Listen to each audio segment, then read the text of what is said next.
Good morning. This is KELOLAND On The Go with all you need to know in news and weather as you start your Sunday. We also have your boredom busters coming up, but first, our top story.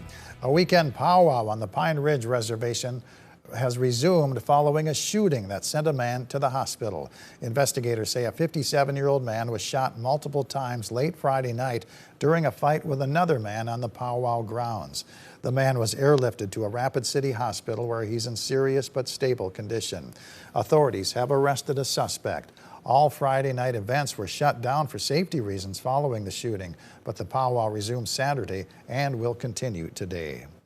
Sioux Falls Police are crediting their new recruiting campaign for the highest number of job applications to the department in 2 years. The city hired a private marketing firm to create the campaign to boost the number of officers within their department. One of the goals is getting more women hired as police officers. I think it's important to build us up there because I talk to people differently than I guess a male would every day. I don't know if it's the motherly thing or what it is with the female, but sometimes you go to a call and people just would rather talk to a female. Officer Erin Bertram has been with the Sioux Falls Police Department for 8 years. She's currently a resource officer with George McGovern Middle School. I spoke with Police Chief John Toom about the qualifications he's looking for in new hires. You can see the full interview in tonight's Inside KELOLAND immediately following KELOLAND Weekend News at 10. Nearly 300 members of the South Dakota Air National Guard were honored during a homecoming ceremony Saturday in Sioux Falls. Members of the 114th Fighter Wing returned to South Dakota from their 3-month deployment in Japan. They were stationed at an air base in Okinawa. It's a very special thing coming home. There's a lot of emotions, there's a lot of relief, and there's also a lot of accomplishment that we have to look back on and recognize. The unit also included 2 sisters who served in Japan. They say it was important to have them for having that family support overseas. Let's get our first look at the forecast now with meteorologist Adam Rutt in the Storm Center. Good morning, Adam. Good morning, Perry, and good morning, everybody. We have a decent bit of cloud cover to talk about. We have a little bit of rain and a few thunderstorms, but also some fog out there with poor visibility. You may have seen at the beginning of KELOLAND On The Go, the camera that we were using, that was Rapid City, believe it or not. What little we could see with the trees just down there in the foreground. And they're not the only location. Notice the bullseye basically right over Sioux Falls and to a lesser extent over toward Worthington as well. Visibility is below a half to even a quarter mile at times. So if you are going to be out and about this morning, please keep that in mind as it is going to be a little on the murky side at times. And here's a prime example of what I'm talking about. There's our downtown camera. At least what, again, you can see of it if you look down toward the bottom of your screen. 70 with a northeast wind at 10 miles per hour at the airport, but visibility is below a half a mile at times. We also have temperatures in the 70s towards Spencer in northwestern Iowa at 74, Yankton 72, 70 also in Valentine, but some low to mid 60s up toward Aberdeen, Mulbridge, and Faith along with Pierre. We'll talk about some more heat for some, cooler temperatures for all later on, coming up in your extended forecast. All right, thank you very much, Adam. And the Sioux Falls Area Humane Society wrapped up July by setting a new monthly adoption record. The Humane Society is now on pace to set a new adoption record for the year. Intakes are way up, and people in the community have responded by providing homes for the shelter pets. We'll explore reasons why so many animals are showing up at the shelter and what kind of strain it puts on the staff in tonight's Eye on KELOLAND at 10. We're getting some of our first numbers related to the Sturgis Motorcycle Rally. South Dakota authorities reported 5 crashes on Saturday, one of them involving an injury. There were also 18 arrests, most of them for drug-related offenses. Meanwhile, the city of Sturgis has issued 492 temporary vending licenses as of Saturday. That compares to 533 vendor licenses last year. Ambulance calls from last Monday through Friday totaled 58. That's up from 38 from the same period last year. Today's rally event includes Medicine Wheel Ride from Bear Butte State Park. Registration is at 10 a.m. Mountain Time with the ride starting at 12:30 p.m.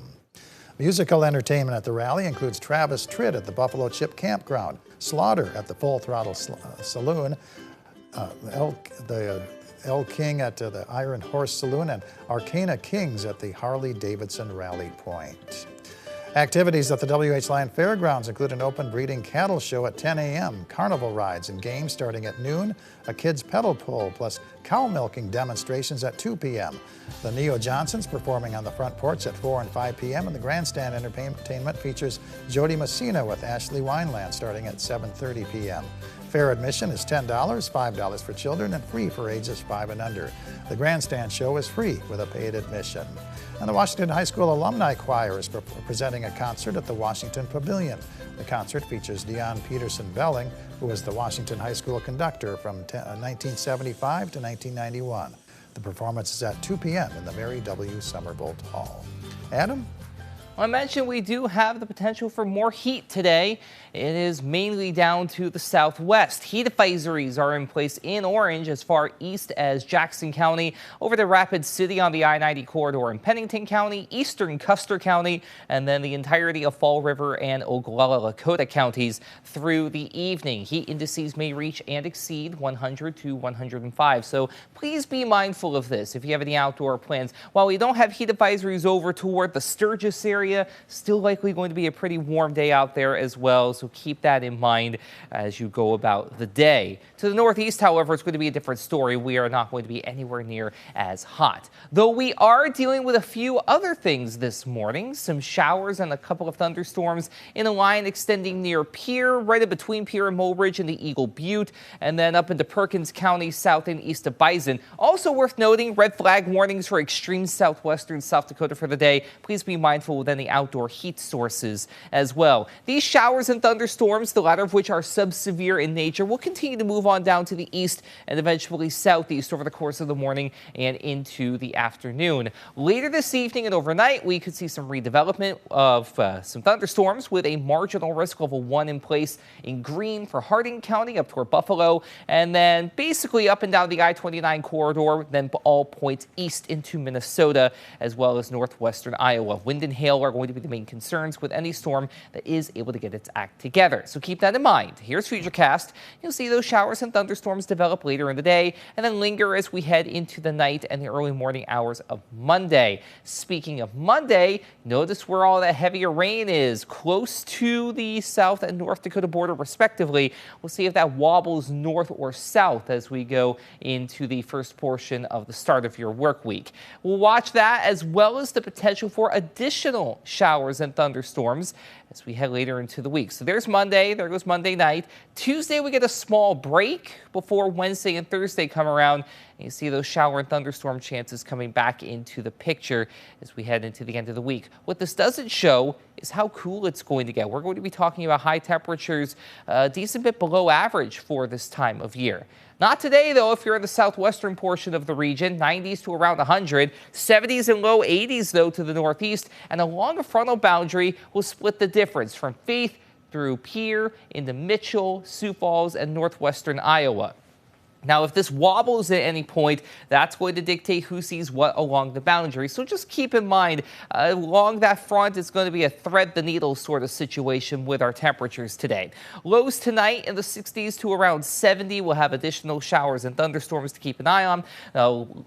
Spill over into the first portion of your day on Monday. Here's your 7-day forecast where we do have a few more showers and thunderstorms to talk about Wednesday and Thursday and then Saturday as well. But also notice after today, and even Monday for that matter, it gets cooler. 70s to around 80 for high temperatures.